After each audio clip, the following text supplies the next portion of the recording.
We are live with Mitch Cleary. Hello. And Mitch was just sharing. Go on your podcast. What you just putting out your first episode? Just putting out the first episode. I was back and forth like, what's it going to be called? What's it going to be about? And it's like every week I just talk about real estate in Peterborough on a YouTube channel that's got like a couple hundred people following it, which is not. But in Peterborough, people are really in the dialogue. Like I think who's actually watching this, and like obviously 200 people is like if you're presenting in person in a room, that's enough people. Like you get nervous to talk in front of 200 people. But it's just a number online. You don't know who's actually listening, but then I'll get phone calls like, hey, the one thing you said about that. And I'm like, okay, people are actually listening. So I should just put these videos on podcasts. Cause I know for me, when you get a YouTube video that you really want to watch, but you don't have time, it's like an hour long, and you're trying to go for a walk or something and you want to disconnect, go like airplane mode. I got to shut the phone off cause life's crazy.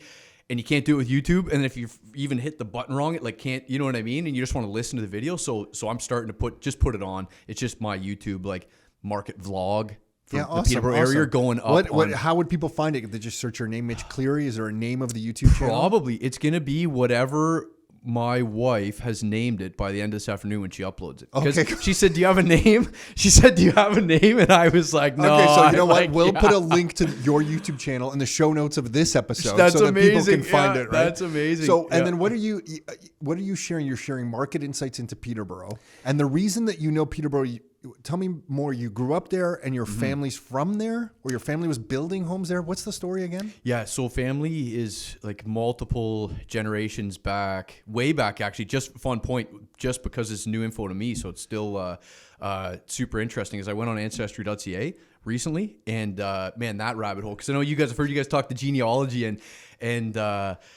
so it goes so far back that so Peter Robinson was like basically the original settler who was sort of taking the ship manifest back and forth between Ireland, England, and landing new settlers and giving them their parcels when they were settling this sort of like central eastern section down around Peterborough. And what was the guy's last name? So Peter Robinson was Peter Robinson was his name. That's who Peterborough. Like his first name was Petersborough. It's Petersborough. That's Peterborough. But so it's not. But we went back on ancestry.ca and found some of the original, some of the ship manifesto on there, which is incredible. But the family goes back from 1815. They landed, came from Quebec, went down to Peterborough, and then they were in just outside. I think they moved to like the Douro area. But so many generations back, like my family's been there since the early 1800s, basically the Clearys. And then my grandfather, Leo, was a home builder in Peterborough, and his business was carpentry, small home building. He was in the Second World War, and when he came home, he went full-time building. And then my father, they were a family of 10. My father was the youngest, and he took over that home building business. And grew it up to a decent size, where as long as I could remember, like I was always employed on a construction site growing up, sweeping houses, like you're supposed to be 16 to be on a job site. I was 16 for 6-7 years in a row, where if the ministry came by, like, how old are you? Like, you look really 16. Yeah. Well, you're like 11. Yeah. So, and they there was a lot of like the good years in like, 2005, stuff like that, when the market's strong. The family's been consistently building, between like 20 to up to like 60 homes a year. Awesome. So all through my childhood, obviously my dad was a workaholic, and everything we talked about around the house was real estate, construction, like 24/7. That's all it was, Like if you were in the truck with dealing with unions, you probably had union talk. I don't know. That was always in our house. That's just gotten there. Yeah. Okay. That battle just began couple of years ago, and that one, there's always definitely different union things on the job sites. What were you doing when you said you were sweeping? What were you doing? Just cleaning up the houses after they were being built? Trying to keep up with a laborer named Gary, who I love the guy still. Probably put back, like, and this is how you learn how to drink more than 3 coffees a day when you're like 12. You know what I mean? And like, holy cow, no wonder he's got so much energy, and just run around trying to help the labor, just as a laborer's helper. and trying to keep up, just literally cleaning up, sweeping floors, picking up garbage. You got like the bricklayers come through. I'm laughing because that's exactly what I did. Yeah. That's exactly. I was the laborer, not of the general contractor. I was the laborer of the drywall company. So all I had to pick up was the drywall pieces. Yep. So, the drywallers would go in, throw up the drywall, and there would just be drywall everywhere. Yep. And I had to go scoop up all the drywall and then get it into the garbage bin. Yep. And then I had to scrape. And in condos, which you did single family homes, but in the condos, when the tapers would go in, the taping. Do you have to scrape? Yeah. I would scrape floors of condominiums. I think one time my father left me in a condominium and he said, scrape these 3 floors behind the tapers. I was there, I think, for like 2 weeks. 2 weeks of scraping. And I had a Sony Walkman back then. This is how old I am, Mitch. Yeah. I had a Sony Walkman. I think I was listening to some music. I don't even know what I was listening to. Yeah. And just scraping floors. And if I think back now, like I had no mask. Like I just, you just white dust all over you. Your eyes. I was breathing it all in. Yeah, disaster. So to know that there was other people out there doing that kind of thing makes me happy. Like I wasn't the only one. Mitch is out there doing the same thing. It's like the most organic education on construction you can ever get, because you're just like, you go to throw out something and some guy yells at you like, why'd you throw that out? I need that. I'm like, well, look just like the other stuff. And they're like, no. And you just kind of like School of Hard Knocks. Like you just get yelled at about for so many things, and eventually you like start to figure it out, And I think getting yelled at is like healthy when you're young, because it just teaches you about the world a lot. Because now when people yell at me, I mean, I'm, whatever, it doesn't bother me. But even in my late 20s and stuff, I had been yelled at so much on construction sites. Like people could freak out, and you kind of remain calm because you're just like, listen. It's part of the communication. Yeah, it's just like 100%. Normal. Yeah. So you were doing that, but then I guess more recently, why were you out in Alberta? Basically, I mean, I'd worked for the family business on and off all my life, up until... So this is your teenage years and into your 20s? Yeah, this was in 2011. The housing market in Peterborough... Turn this way a little bit so this beautiful camera can get... Okay, there we go. Yeah. There we go. There we go. Yeah, sorry. So 2011, the housing market here, it was kind of like the lag, like the fizzle out of the subprime fallout in 2008 had finally like rippled through, like just the financial, like the cogs and everything were slowing down, and the housing market was so slow in Peterborough, to the point where I remember getting yelled at over the phone, doing some sales for my dad from local agents where we weren't cooperating in full. We were basically given a referral, like a flat fee, which was common back then. And to point where the guys would come over and try and strong arm you. Yeah. And Pat would just say, look, I've been Pat's in this your father? My father. Yeah. Look, I've been in this project for 10 years. I've got all this capital in this house. It's sitting here, and you're making the same amount of money on this as I am. Get out of here. You know what I mean? And it was like, because there was points when the margin, like if you paid a realtor 2.5%, the margins were so thin. Because your father had sat on this project in this land and was carrying the costs of this project for a decade. When things were good, he was making payments on the land costs. And when things are good, you're speccing so far ahead, because it's like, and when I say spec, I mean building on spec, like building it. We'd build out. You'd always be carrying like 5 specs in a subdivision. This was when you're building 20 to 40 some odd a year in this one site. You're always keeping a few ahead to have more models to show people. And they're just the easiest sales process. You finish it, it's turnkey, boom, turn it around. And so we got, he was stuck with a lot of specs. All of a sudden when things just got really slow, and the Peterborough housing market back then, we used to be carrying like 6-7 months of inventory. You hear numbers now, like Peterborough's consistently been below like half a month 2 of weeks, inventory. Yeah, 2 weeks. It has. So you guys were carrying 6 to 7 months of inventory. Carrying specs, and it's a race to the bottom because other builders are too. So everyone's cutting prices. Maybe? That's it. The margin just wasn't there. When was this? What year? So this would be 2011. Okay, I was going to say 2011. Yeah. Okay. So 2011, and then basically at the same time when things were super slow there, it was just a grind. I hadn't really ventured out from the family business my whole life. I'd gone to school for, started at U of T, started studying architecture. But it was a little bit too high level, and I talked to a lot of architects who had done the full, like 7 years, done all, and they were miserable people. I was like, I had this vision of being like an artist and like creating, and they were all like these overworked, super tired, underpaid guys like that. And I was just like, it shattered my vision of what it meant to be one. And then my dad just said, well, I mean, hey, if you're into the single family home stuff, like we got a job for you. So I just flipped and went to Loyalist College in Belleville for architectural technology, and which is just residential drafting basically. Oh, cool. Okay. And then figured I couldn't sit at a computer all day, went and did site supervision for my dad once I had some credentials, but at that point I was still a little bit too young. But people had seen me at that point they've already seen me for a decade. They all knew me, but then I went and was doing site supervision for him, then a bit of sales, and it got to the point where I just had to spread my wings a little bit. And simultaneously, when the real estate market was just about as flat as it could be, relatively speaking, in Canada and in Peterborough, the oil market was booming in Alberta back then. That was when I remember then, because we actually back then were doing a lot of rent to owns, which we hardly do anymore, but we were doing rent to owns in Hamilton. We had people walking away from a rent to own property that they had maybe given us like $15,000 as an option fee on to buy the property, because they were going to work in Fort McMurray and kill it. And they were like, listen, I know I'm losing this, but the opportunity out here in Alberta is so big, I'm out of here. And we were, Nick and I were like, you're not getting that money. Remember our discussion? Like, you're not getting that money back if you don't buy this house. And they were like, we know, but we're out of here. And sometimes if they were good tenants, we would cut a deal. We would, give them a few months rent free or whatever. But that was shocking during that time. People would walk on that. They would just walk, because I forget what they told me they were making. But it was such a big income difference to what they were making in whatever they were doing in Hamilton, that they were like, we're gone.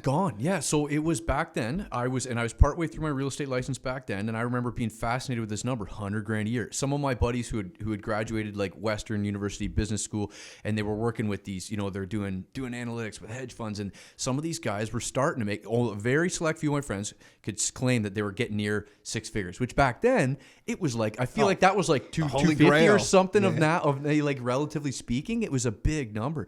And I remember thinking these realtors in town are making $100,000 a year. I was like, whoa, I was like, and then all of a sudden I looked at how few of them were making it, what a kind of a slugfest it was. And then all my buddies, anybody who was able-bodied and could put up with just taking the same construction like rapping that we'd already just talked about as like through our childhoods, if you could put up with that kind of shit and abuse, and you could go for 2-3 weeks at a time up north, you can make $100,000 a year. Simple as that. So it was just like I had that. So who hired you? Like, what company hired you on? Neighbors Production Services. So and what were you doing? Service rigs. So there's drilling rigs and there's service rigs, and the service rigs basically service primarily when pumps go down is what we were working on. SAGD operations. So SAGD, steam assist gravity drainage. They go down. There's 2 wells for every 1 production well. Wow. There's a steam you well. Sound and a like production well. Okay. Yeah, and they're pumping steam into the ground all the time to soften up this hard oil reserve. When you think of tar sands, people always visualize these open pit mines, but what they don't realize is that when you see those open pit mines, big dump trucks, they're literally scooping it out of the ground. It's only feasible to do that up until so far down. Like there's limits to how deep they can mine. I think feasibly and I think environmentally, but I think it's around 200 meters if I'm remembering correctly, where basically from there you go into slant wells, and then below that there's still that same formation of oil.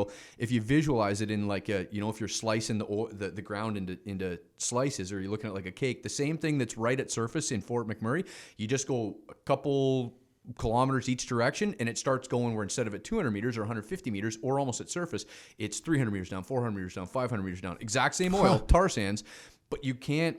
In a gas well or in like an oil well in, say, Saudi Arabia, these things are naturally pressurized because of the ground pressure of that gaseous formation. It's just like looking for somewhere to go, but it's a very light liquid. Like there's certain spots, even in Alberta, where the oil comes out and it looks like something you could put in your vehicle and burn it right away. But the tar sands or the oil sand, it's mixed in. It really is sandy, and it's like the consistency of it when it's cold is like a hockey puck. And so you can't just drill down and have an operating well. They have to pump steam down there, but they're very problematic pump mechanisms. They're bound to failure because they're in like a 200-degree Celsius chamber where all the steam's being pumped down to heat up and melt the bitumen so they can liquefy it and move it up. So it's very hot and it's very sandy. So these pumps are going down all the time. So you'll have some operations like work with Shell, work with ConocoPhillips, work with Suncor towards the end mostly. And they'll have pads of 300-400 pumps, and they're going down all the time. So you're on a crew that's on an oil rig, and you're just pulling pipe in and out of the ground, changing pumps, putting them back in. Got it. And so you didn't need to have that much skill to this. They could train you on this thing. Come and work here. As long as you're willing to put in the hours, we'll show you Training what to was do. on the job. We just need people.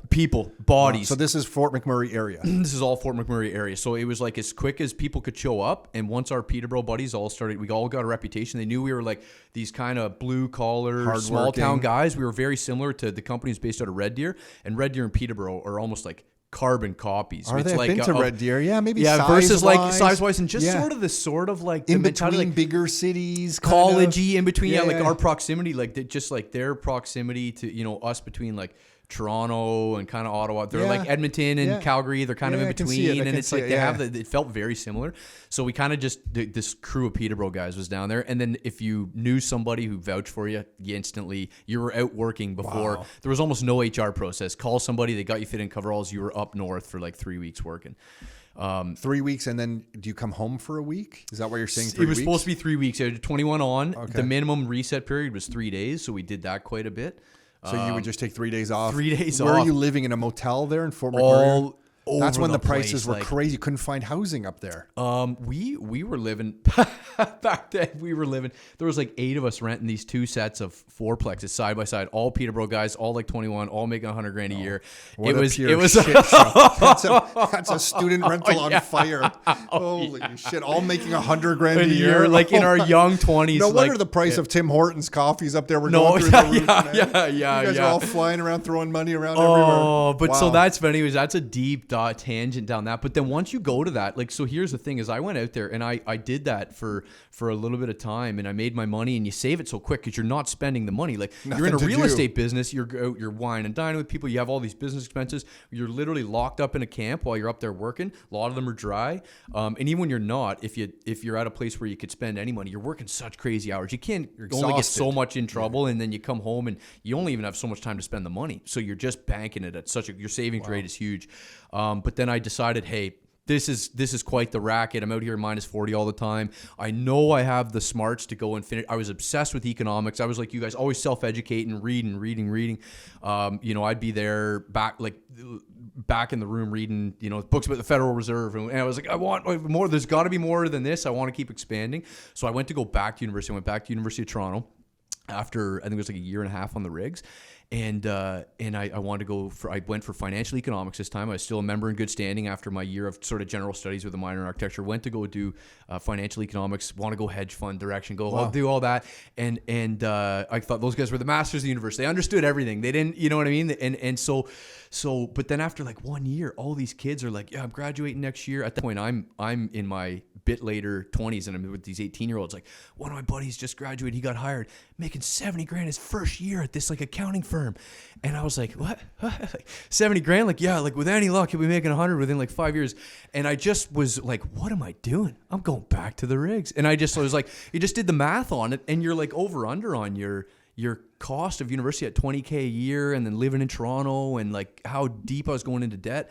And I was like, how am I ever gonna get out ahead of missing 4 more years of making 100 towards the end? I was up to frustrating feeling when you have those realizations. No.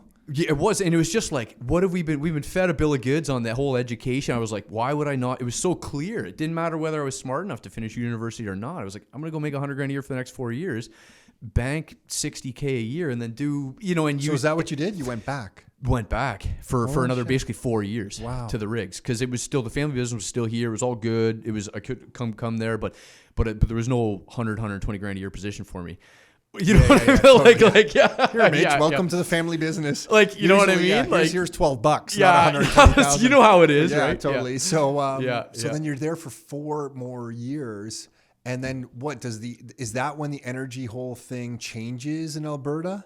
So by time, what happened then was it came around. I was in a position where I didn't know if I would ever be able to get out of it, because I'd found myself into such a beautiful little position with we're contract to Suncor, one of their main contracts, company called ProStar Oil Services, and they were they had some like proprietary technology that they almost like sort of co-developed with Suncor, different rig systems than what the conventional rig is, like a crane with a block and tackle system where there's just ropes on pulleys, and that's how they convey. It's like a really heavy super duty weight crane is essentially all it is. That's what the rigs are. And this thing ran on what they call a rack and pinion system. So it had the ability to push pipe into the ground rather than just lift it up. Oh, wow. And that was unique because a lot of these wells down there, they go straight down until what they call the tip-off point where the oil is. They get into the pay zone. They go straight down, and then once they're in the oil, they turn straight sideways, and they just go sideways for about a kilometer because the more pipe you can get in like the pay zone, the more you're extracting. for the well. So they had a technology where they could push this pipe into the ground, and it was a great job. Suncor loved this company. It was a good relationship. So I was on a 2-week on, 2-week off schedule, which is impossible to find. Biggest part about the rigs was that the schedules were always so up in the air. They were unreliable. So at that point, I was living back in Ontario. I built a house here. I was in Peterborough. I was flying there for 2 weeks. I was flying back. I was making great money, and I was home for 2 weeks off. And when I was off, you were off. Not like this business where you're never really off. Real estate's never off. If you can get 15 minutes, but in that I was totally. So I thought, this is it for me. I don't know what's going to happen. This is a pretty good gig. And then the fires hit in Fort Mac. And I was out of work for basically an indefinite period of time. What year was that? So is that like, I think that was 6, if I remember correctly. 7 or 16, pardon me. Okay, like I was 16. Say 18. I think it was 16. 2016. I think it was right around May of 16. Okay.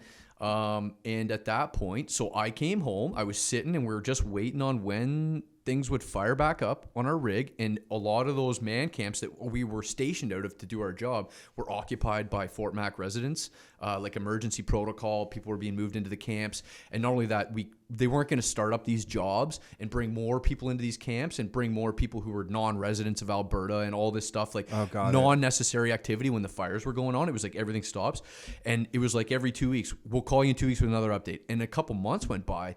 And at that point, I was like, A, I got overhead. I got stuff on the go. I got truck. I got house. And B, I like to work. I got to do something. I got to know what's going on. Is this, and the more we all analyzed it from the outside, all of us guys were like, this could be 4 months right now until the things get back to what we considered normal. And even when it does, it might not fire up right away. And it's going to be a select people, less hours. And so everyone had to make the choice. Are you going to ride it out for 4 months and just pick up a side gig? And that's, I opted. I was just going to go kill some time with my dad, because 2016, crazy real estate market. He was building down in Curtis, Ontario, which is just around Bowmanville. Yeah, cool. They had 35 lots down there that they'd sold out basically in like 2 weeks, and they had this crazy closing schedule. Couldn't find a reliable site supervisor. They were just going through the motions, and I was there again, just helping with. At this point, I had moved up the ranks. I was in carpentry tasks, whatever, but I was non-committal. I was just carpentry. There. Carpentry. You know what I mean? I was like rough carpentry. Yeah, basically, like, you know how like service work with. I understood a lot of it at this point about how a house comes together and could go just do service and like finish punch out list stuff in the houses and whatever. I owned a bunch of tools, all that stuff, right? And then at that point, you're not a laborer anymore, man. No, that's it, man. I was up so at that point it was like the market here was going so crazy. Didn't have a definite job in Alberta, and they needed a site supervisor here, so I got roped back into, or I shouldn't say that. Me and my dad came back to it, like, hey, look, I'll help you close these 35 homes in Curtis, and we'll just work. We don't know what's going to happen. And then it rolled into, I ended up the same thing. The market kept going. It was crazy in Peterborough. Did another year site supervising there in Peterborough. Closed out like in the period there. We did. It was the better part of probably 70 some odd homes in that span that we oversaw, and it was good, invaluable experience. So you never went back to Fort McMurray? Never went back. So did it ever ramp up back to how it was? It did. Okay. And so I shouldn't say I never went back, because I still had good lines with all those fellas, and it eventually ramped back up. And there was a point where I just needed to, the site supervision. I knew long term it just wasn't where I was going to land, and needed a bit of time to think. Had my second kid on the way and was just kind of buying some time. Went back out there for like 6 months while I figured out getting my real estate license. So I started my real estate license, went there for a bit, got the license, and then that's and then 2.5 years in business now in real estate. So why was the site supervision stuff not your thing? Was it because it was family business, or really the role wasn't for you? It's a very, very difficult, very demanding, extremely Dealing demanding with all the position. trades, You're managing schedules, a lot of people, problems, supply issues. Supply issues. Then the closing. So then you have the customers closing, complaining about things not being done. You're just managing personalities, labor inventory. issues, like your labor it's a lot. shortages. It's a lot, and really like how do you explain it? Like, if you're like a manager at RBC, you're managing manageable people. You've never worked on a construction site. Yeah, it's just full of characters, and I love those characters. But they're all full of characters. I remember these two guys that used to do the spray ceilings in a subdivision, and they would roll up in a van that looked like from like a black van that had like a red stripe on the side. It reminded me of the A-Team, like a show from like forever ago. And they would pop out the back with all their equipment. Inside was all sprayed white. Like this van was a disaster. Yeah. And they would roll into these houses and spray down these houses like the fastest I've ever. Like they were amazing, but to actually communicate with them to get them to do the house they should be doing on the day that they should, like they would just randomly choose like the wrong house to do that wasn't actually done. So they would do actually a great job, but because it was the wrong house, we would have to go and like damage some ceilings, do some repair work or something, and they would have to go back. It was just chaos. Oh yeah, it's just to communicate like a basic thing, like please do lot 64 and not 66. Yeah. They couldn't get that, would never happen, you know? It was like, just like, wow, how does this work? You know? I remember supers yelling at them, and anyway, sorry, you're giving me flashbacks. No, totally. That's like, because I mean, I don't know where I was going with any of it. I'm sure I bored everybody, and we've lost everybody already. But that's the thing. Site supervision is very difficult. It's chronically sort of like an underpaid position, where nobody is really making for the amount of responsibility you have on your back, the deadlines, the stress, and when you have these deadlines with Terry on, like when people are signing these forms and you got people that have sold firm on the other end of something, and then they got these construction dates, and you're starting punching holes in the ground, and in the winter sometimes you're putting straw on and off, like you gotta frost proof these things, and you can't get guys to help. You're out there, it's like being a manager of a Subway restaurant, where if all these people don't show up on a weekend, you're driving from your cottage to go make sandwiches at night. It's like if people don't want to go chuck straw on a Saturday or get ready to pull it off so the form crew can come in and whatever, it falls on your shoulders, and you're always running so hard. So the real estate license was the way to go. You got the real estate license, and then you come back and just jump right into real estate? Basically. Okay. Yeah. Can your dad be a source of clients? Your dad's selling, so can you use your real estate license? Totally. Okay. It was a good jump start for sure. Like he had some stuff on the What's the name of your dad's company? Cleary Homes. Cleary. Oh, Cleary okay. Homes. I should have probably known that. No. Okay, Cleary Homes. Yeah. Mitch Cleary from Cleary Homes. Yeah. So. Okay. Yeah. Okay, so you're selling, then you're helping your dad sell some stuff. Yep. Is that how you get into the real estate game? I guess in essence, and then we have a big family in town, because family of 10, so aunts and uncles and cousins and whatever.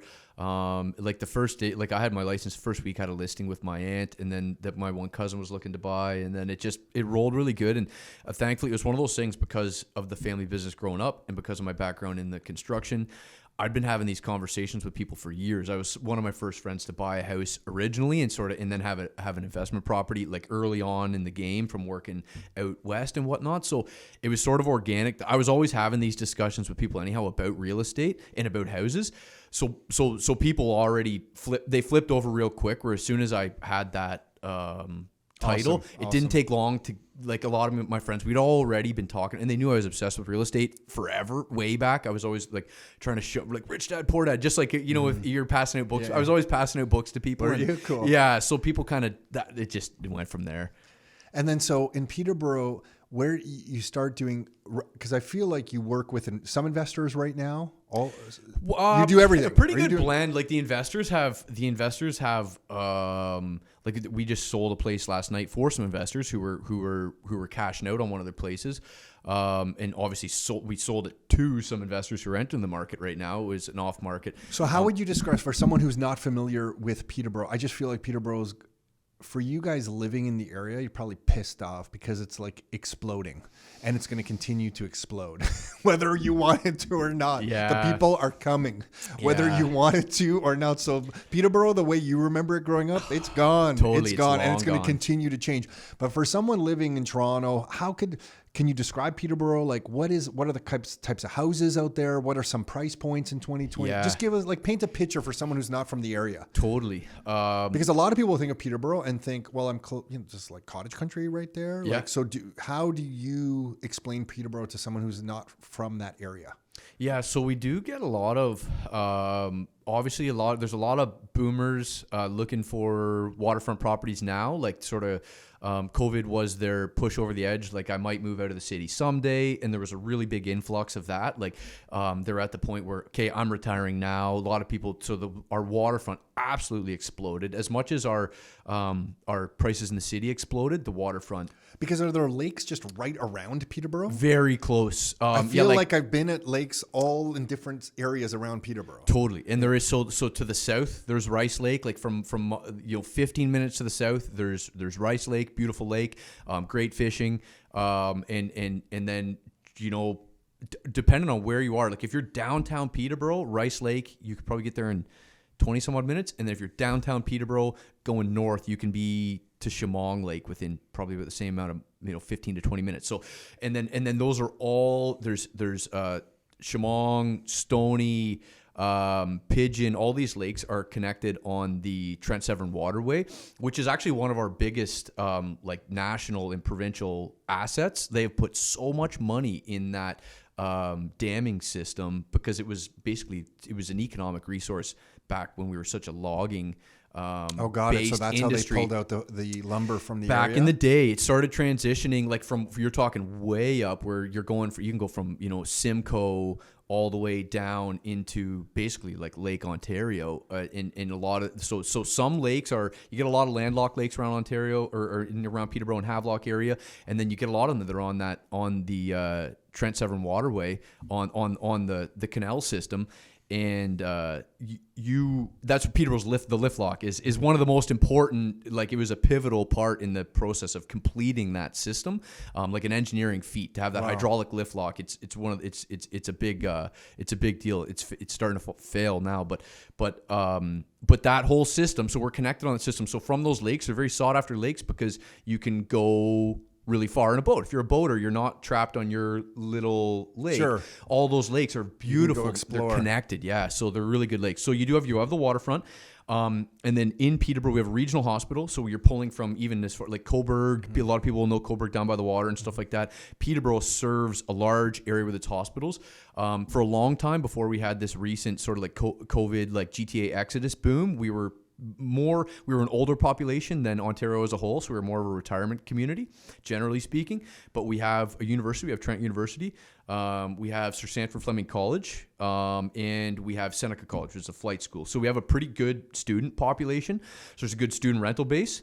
There's sort of a good downtown core. We forever were known by people who frequented or followed live music. Peterborough's a really good downtown sort of eating bars, live music scene. Like, that a lot of really like the old non-franchise like establishments, a lot of good old bars down there in the downtown core. And so Peterborough, you have the waterfront, absolutely. Other than that, our employment there basically is hospitality stuff surrounding all that waterfront and entertainment space. We have the hospital, we have education, and that's the biggest thing is that our industrial. It started as an industrial town. Peterborough, the Electric City, is kind of one of its old monikers, and that's because it used to be. They were so far advanced in the hydroelectric damming because we had the river. The Otonabee River is an extremely powerful river, and the section from the top, just north of Peterborough, near Lakefield, down to there's a little lake in the middle of the town. There's a big amount of fall, so there was it's very powerful water. They used it for a lot of logging mills and then hydroelectric damming. So at the start, back in the day, really the Peterborough's thing was that we had a lot of electrical power there. And very cool. so GE had a very big presence there back in the day. Like, that's my uncle, a lot of people, that was where they made their mainstay growing up, was those jobs. So we've lost all our industrial jobs, so to speak. Like a lot of that's leaving. Are you noticing the demographic change through this whole COVID era where people from Toronto are moving into places like Peterborough because they just want out of the city? Are you Here's seeing the some of problem. that? Yeah, we're getting all of the people. We're absolutely getting all kinds of that. So to answer the question about investors, I would say over the last year, probably 50% of all my clientele has been like GTA relocation, but they're knowledge workers. They're not coming here seeking work. They're keeping their jobs in Toronto. Yeah, they just want a maybe slower pace, out of the cheaper city. detached real estate. Might have a kid coming up. Don't want to be They in a can condo. work from home on a laptop. Exactly. Weird. That really shattered. That changed our Changing Peterborough. And here's the thing: is to that effect, like we could not respond quick enough with the growth. Like they could not have projected. Are there subdivisions being? I think I've driven through a bunch of new ones. Are there subdivisions popping up around the outskirts of Peterborough? So I wouldn't say like little. Okay, so when you use the term popping up, if I think of popping up, I think like a pop-up book. Like you open the book, it pops up. It's like it popped up. Is there some Let's slow put it this way, like, development of subdivisions happening? if you took like an extremely slow motion, like, you know, if you watch a time lapse of like a plant growing, like over a period of a year. What's like, Cleary Homes doing, man? Cleary Homes needs to produce some property. So that's it. We have a housing crisis in this province. Yeah. Can you help out or what? So this is, and you know what? And I'm glad we're on this topic now because I think this is more of the core of, as much as I appreciate how you do this with all your guests. I'm always interested too, because like how much I dove into my own personal story. I'm sure nobody really cares. It's like, hey, when's this guy going to stop talking? No, but, it's great. But because I love hearing about all your guests in their lives because it ties it in. But this is really the crux of what I love is the sort of the municipal land planning approvals. This is the guts of where the rubber meets the road of the entire conundrum we're in with this thing right now. So what comes to mind then for So you? what Is it comes just to slow mind- process or? Yeah, like first of all, you have so much restriction in terms of like on every level, provincial, right down to people's hesitation to have. Everyone wants more homes, but not near them. Simple as that. Like the NIMBYism is so strong. I like my father obviously as a like a builder, developer figure, and then I'm friends and develop close relationships with some of the other prominent builders in town, and they're actively seeking. Guys, I'm taking profits. Where do I put all my? What's next? They're like, what's next? So they can't get. I guess they can find land for sale, but they just then can't. They're scared they won't be able to get the right zoning. Yeah, through the municipal process. That's it. And a lot of they're holding back on building. We're already at the point where a lot of the land that is what you would call sort of prime. If you were to look at a map and just say, "Come on, like why aren't they building there?" Yeah. You're butting up on the municipalities now, where the towns have grown. The municipal lines are starting to merge, where you've got Peterborough clashing with Otonabee. You got Peterborough clashing with Cavan on Okay, and another boundary. why does that matter? Because you got to strike deals, and it just gets complicated. Who's revenue? Who's infrastructure? Who's Got it. Who's Because if water you're gonna treatment increase the systems? roads Who's and you're tax base does this go to? Who's property taxes? And it's like, so now it just gets so complicated, right?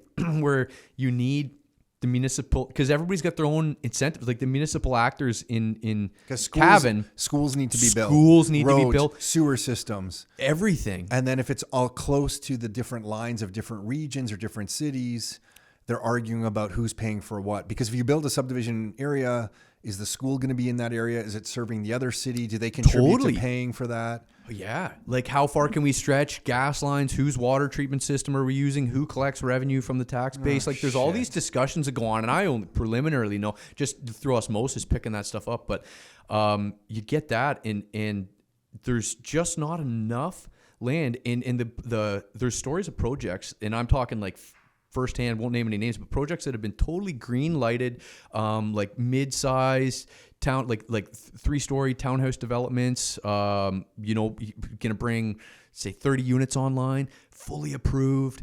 And then all of a sudden people in town come out with the pitchforks in a specific neighborhood where we don't want that traffic on this street. And essentially what happens is that you'll have the municipal actors at the city level, they have pretty honest intentions of doing the right thing for everybody. But they want to get reelected. They don't get paid enough to deal with the BS that people put on them, where all of a sudden you get like 1,000 people, they'll form these neighborhood coalition groups and really just almost protest. Like they'll put signs up, they'll raise awareness, they'll go out, they'll picket, they'll call. There's been instances where they just basically would hound the municipal officials, call their lines, clog up their emails until they basically succumb to the pressure of re-reviewing applications that were already approved, to the point where it's like another traffic study.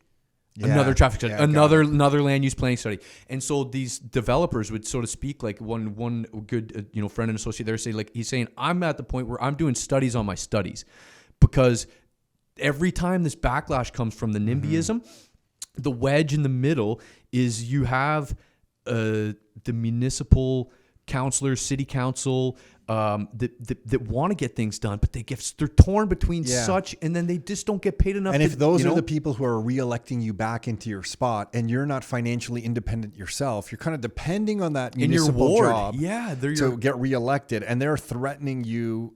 So you're worried you're not going to get re-elected, so you just issue another traffic study to delay things. Like, that's it. Jeez. And so it really is. We're destined to never have enough housing in Ontario. People always say, "What is the solution?" And you mentioned it, like.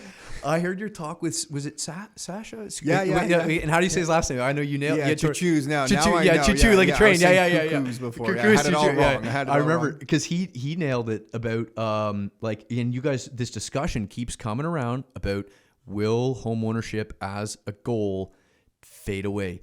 And I am more and more on the thought that it will. Like, look at, so here's, and for you to have that thought, you're 33, you said birthday tomorrow. Yeah. We won't share the date. We won't share the date today, so no one will figure out the exact date, but birthday tomorrow, 33. Yeah. Turning 33 tomorrow. Yeah. You're having that realization now that maybe the whole idea of people owning their own homes is moving on. Like, that's shocking to me.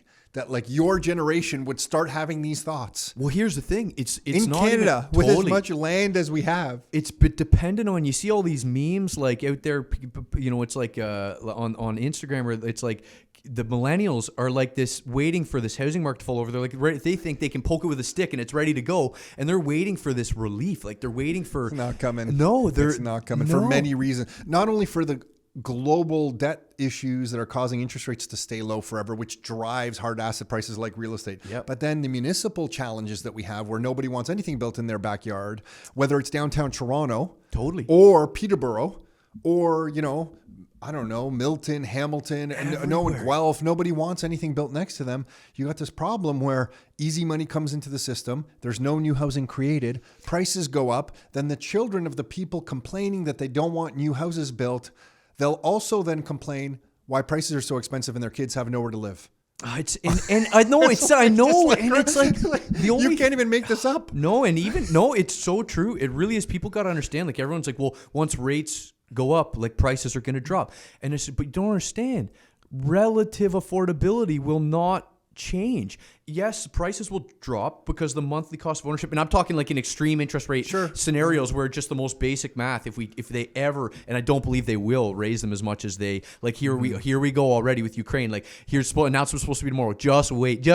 Like, well, I feel like at this point it's like, it may be less than 50% odds, but there's a chance that they waffle tomorrow. I know. You know what I mean? There's a chance they waffle. And we were all set. We were like, okay, they're finally going to have to. The rates they're going up now. And like, there'd be no reason for them not to go up now. And then boom, the world changes. There's so much this government MMT, like there'll always be some narrative upon which they can steer things exactly how they want, which is just it's inflation nation right now, and they can't stop this train. It's too nasty, not under their umbrella. Can they stop this train? It's expanding faster than, it's like, it's beyond, people don't understand. This is so much bigger than. Yeah, you can't conceptualize it. It's like if a universe is expanding, how do you? It's like it's beyond. It's gone. The tiger's out of the cage. Ontario, we just happen to be living in an area that has a population growing with lack of new housing growth and low interest rates. So like, we happen to be in an area, because a lot of areas in the States, they don't have the population growth that we have. Like, exactly. Ohio, maybe through COVID, some cities have kind of emptied out a little bit. Definitely California's lost people and created demand, population changes. But like, some places in Ohio, for example, aren't growing the way that we're growing. Like the influx that Peterborough's getting, that's not really normal for many areas in North America. Yep. And then the fact that then Peterborough can't add, you're telling me that there's problems adding houses in Peterborough just because of the municipal kind of challenges that are going on with that. And then there's low interest rates that continue to be here forever. It just feels like there's this never ending cycle. I tend to agree, unfortunately, because here's one beautiful. How are we doing for time? No, we're good. We're good. Yeah. Is one thing that out of my fascination for this dove into people talk about it, unfortunately, with optimism, and I say that in a sense like they're like, well, what's the answer? Like, we just got to sit down and talk and communicate. And you see like these MPs, you see these officials come over, like we all just got to set our differences aside and figure this thing out, as though it's possible. I don't believe it's possible. I think that I'm so with you at this point. I just don't, because here's the thing. Let's stop pretending. Let's stop. And cut on to the next. And this is what capital. This is the beauty. That's why I love these hedge fund managers. They're pragmatic. It's like, I don't care ethics, right, wrong, what is. They want to see it for what it is. It's very it's like a Buddhist in a sense, like just what it is. No hopes for the future of what it, just a very clear objective viewpoint of what's the most likely scenario to play out here. And when you look at California and you look at the UK, there's I actually did a segment on my YouTube channel there, which hopefully I'm going to try and do. That we don't know the name of. You don't. It's a great YouTube channel. Yeah. And you should subscribe to it. So it's whatever the name my of YouTube it is. My YouTube channel. We're going to link to it. Look it up. Just start typing. Just hope. Randomly start typing Mitch and Peterborough, and maybe you'll find it. It will come up. We will link to it in the show notes of this episode. Okay. So the podcast doesn't have a name, but my YouTube channel is just Mitch Cleary PTBO. Okay, so it does have a name. The YouTube channel. Yeah, YouTube channel does. Yeah, totally. We got that far. I've actually been doing videos for better part of 2 years. I created a second channel just for Peterborough content because I realized I was boring people with these. Like, there's so many videos of it. They're like, what to look for when you're buying a home or whatever. There's just too many of them. So this is when we first chatted, I watched a couple of your videos. You're great at that stuff. So keep going. Thank but anyway, you. We're off topic. So California, there's all kinds of. There's actually, when I was looking into podcast topics and housing crisis and just doing a bit of research into what niches have not really been served within the Canadian podcasting region, because obviously you guys are doing such a great job. There's a few really more than good enough. ones. It's like, how do you? More of us need to do this. And within the municipal sort of discussions, I think there's some room there. So I thought, maybe cut my teeth in that. And when you look at housing crisis, just type it in podcast. I found 4 podcasts that were basically focused around California housing, and so they are so mature in terms of their housing crisis and how many back and forth moves they've made on this. Like the discussions we're starting to have now, like they're so deep, they're decades into this, and we're all sitting here trying to have these like conversations for the first time. Like they've had them for the second, third, fourth time.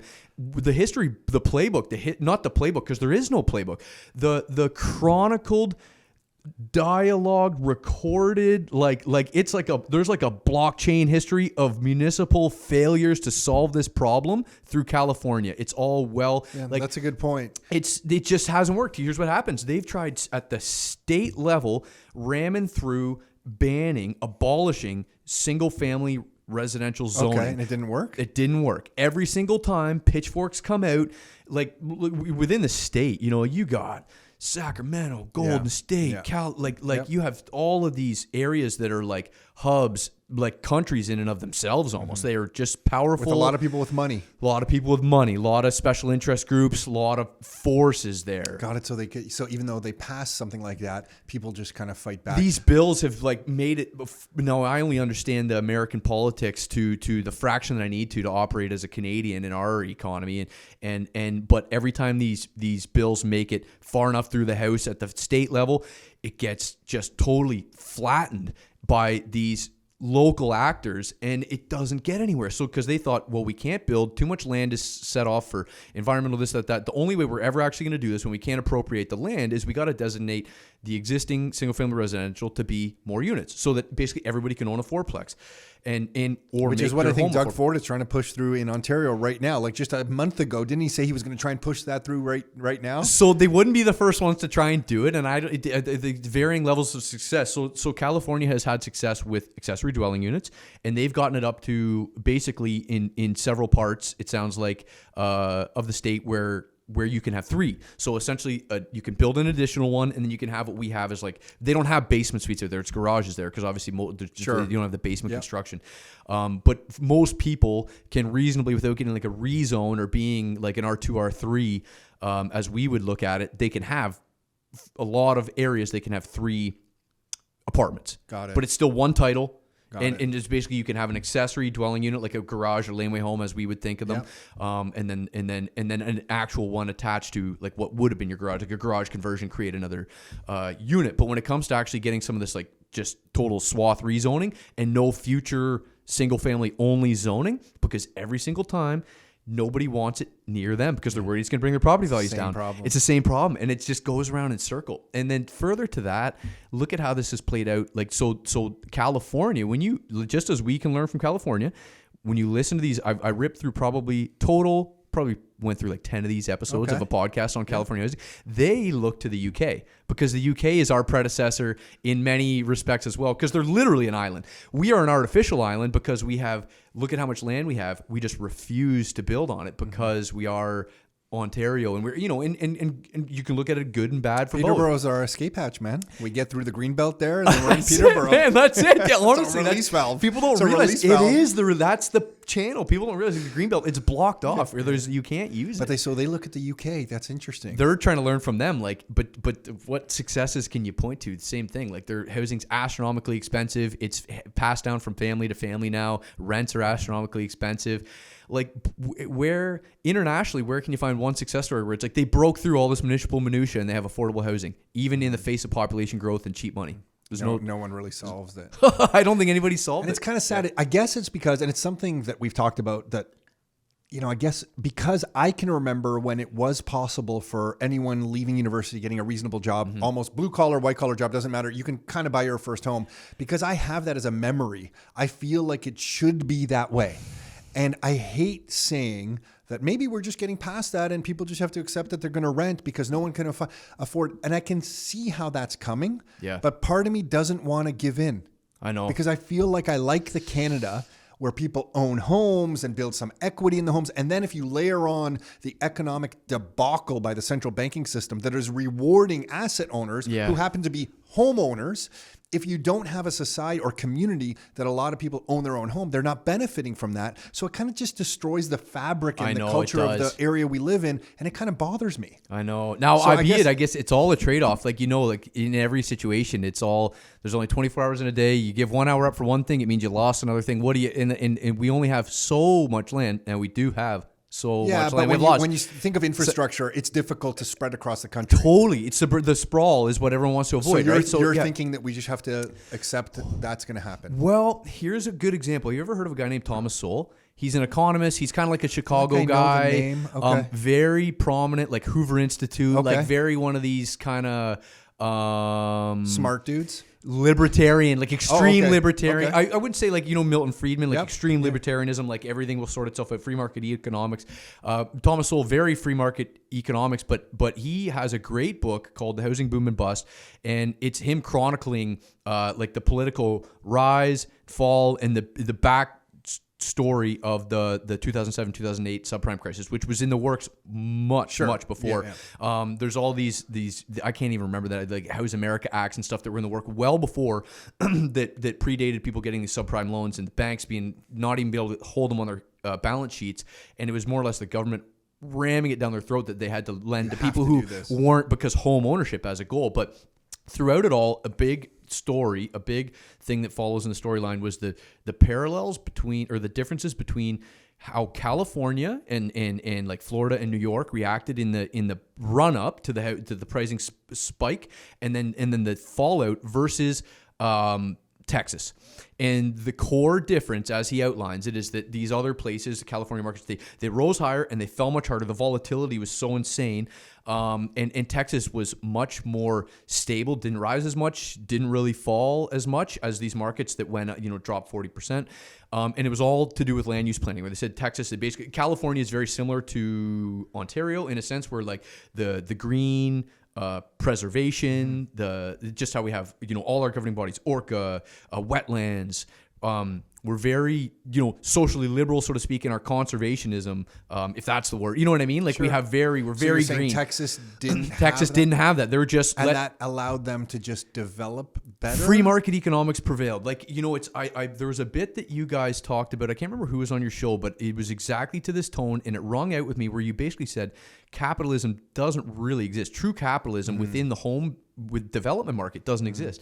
And in Texas, it did, like, essentially, okay, so now the housing market is crazy in 2005, cheap money going everywhere, markets are all rising like crazy. That means that profits, margins are rising, land costs are rising. These developers in Texas, they can go and they can build. The same thing happened in Alberta. Alberta was a totally different picture than us on the run up to this, where there would be a subdivision down there, because me and my dad actually looked at buying some land in Black Falls, just outside of Red Deer, to build out there. And one of my good friends, Aiden Rose, who's Stallwood Homes, his family builds here down in the Coburg area. They built some homes out there.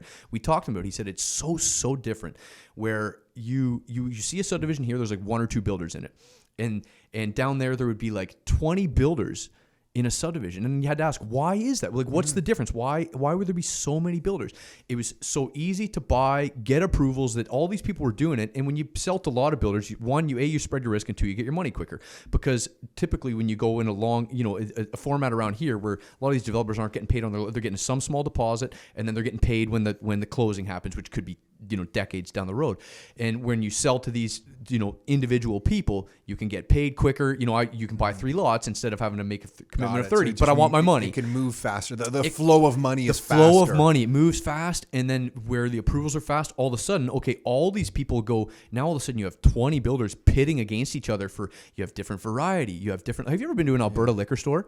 No. So you know how, here's the thing, is like the selection, the variety. You walk in there, the people are like catering to you. They're asking you what the sommeliers. It's not like the Liquor Control Board of Ontario. These people have flown to Texas to taste tequilas. They know the backstory on these. Like the stores, first of all, there's a store on every corner, like a coffee shop. There's a liquor store, because that's what the market will bear. There's as far as you can drive, there's one there. And they're the good hours, they're open early, they're open late. Whereas when here, you have 3 liquor stores in all of Peterborough. And it's the size of Red Deer. All the same wines. You don't have a good selection. You can't crack through to that. Yeah. And whereas it's the same thing where it's all regulation. Government regulation has strangled capitalism, true Variety, capitalism. yeah. Variety. So there's a fella that I did a YouTube video with that's on the Canadian Real Estate channel now, which was Matt McKeever's channel before. And it was a local builder developer, one of the biggest ones there now, a fella by the name of Paul Dietrich, who spoke with me and he remembers, because he was one of my dad's sworn competition growing up. Like, they were like head to head. It was Pat versus Paul. They were like the builders in town, and now they're amicable because there's all these other builders coming in, and so it's like they're the Peterborough guys. And so me and Paul have a good relationship. But we did an interview, and Paul brought up a fascinating piece to what you said about how capitalism doesn't exist in this space anymore. Is that when Paul started, he remembers there was over 30 builders in Peterborough. Now there's maybe 5.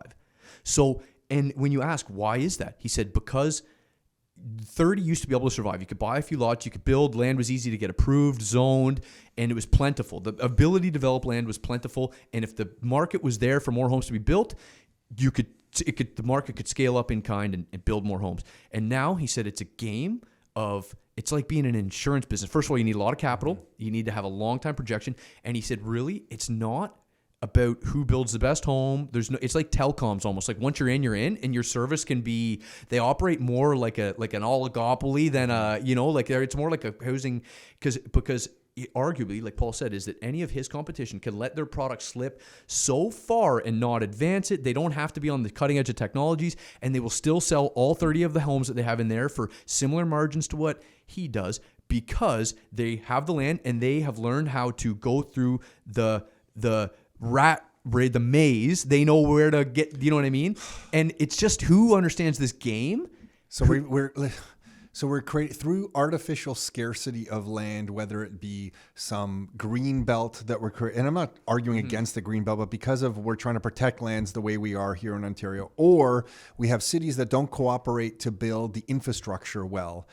It's just to your advantage, or it naturally creates bigger home builders who can buy huge plots of land, sit on them for years to get the approval done, and then build an inferior product. I know we've all been in subdivisions where I look around at some of these homes, some that I've even built, I won't name the builders, that I've purchased for my family. Yeah. And I walk in there looking around going, holy smokes, this is how they build houses. So it's not improving the quality of the No. house, and it doesn't need to, because the demand for the houses are so strong. You can put out a fairly shit product and get a premium for it. It's like having a milk quota or a dairy quota, where when you have the quota, you have the right to sell. And if you sell your quota, you can't enter the game and anymore. it's happening. You know? Like I It's drive through some new subdivisions. I'm sure you're the same. And I look around, I go, this is what we're able to build here in Canada? Yeah. Like this is what, and I'm not saying in Peterborough at all. I mean in some of the areas closer to us. Yeah. Like I drive through some of the subdivisions and I'm like, really? Yeah. Like this is the communities that we are able to build in this beautiful country. Like this. And competition can't enter to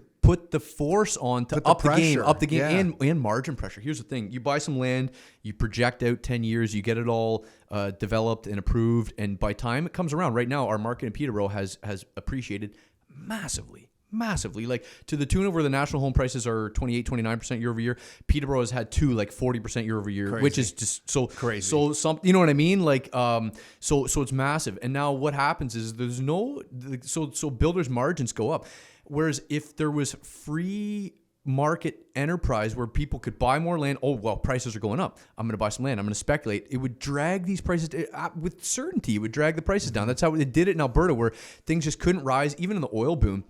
I bought basically a little detached 5-bedroom, 2,500 square foot brand new home for $350,000.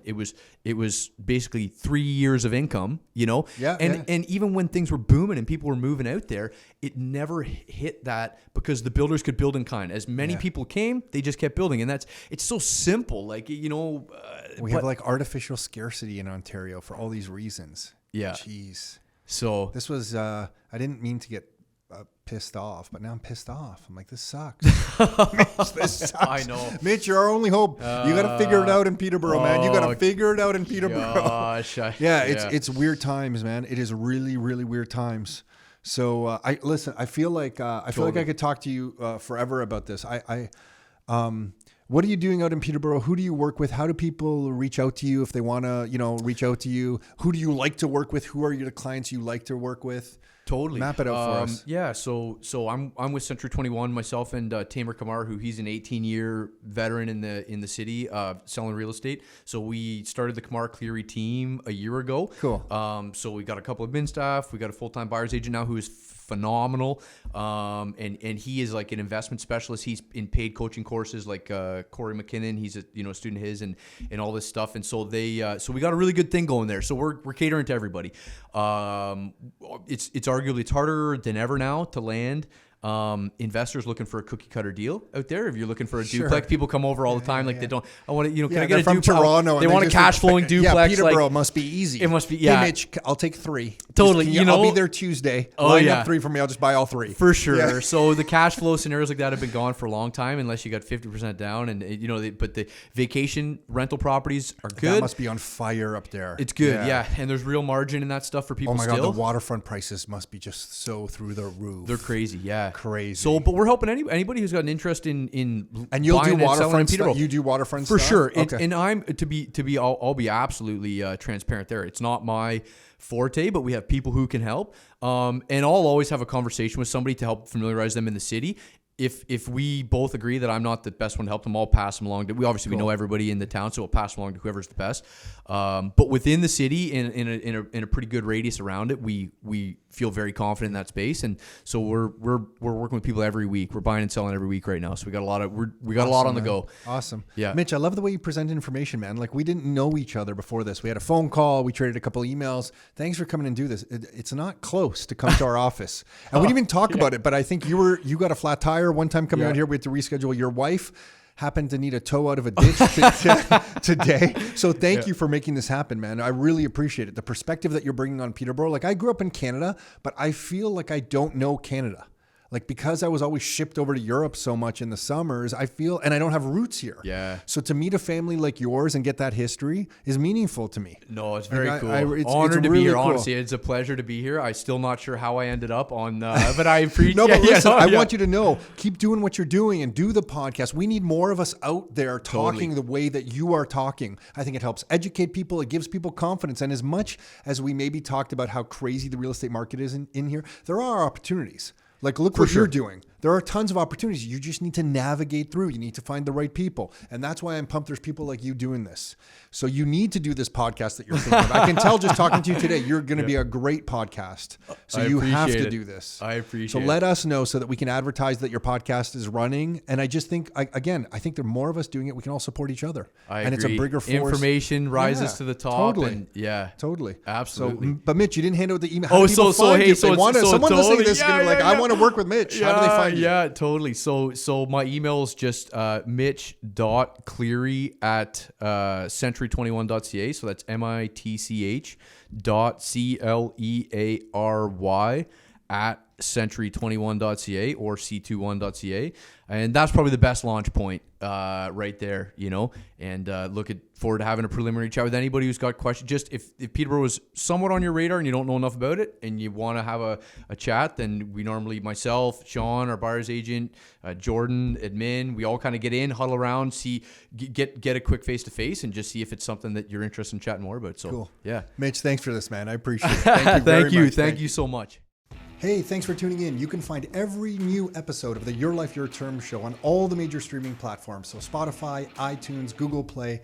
And if you'd like to get free copies of some of the books that we've put together, like these right here, or some of the reports that we've put together, like these right here, you can find all of those at www.rockstarinnercircle.com. That's www.rockstarinnercircle.com. That's it for now. Until next time, your life, your terms.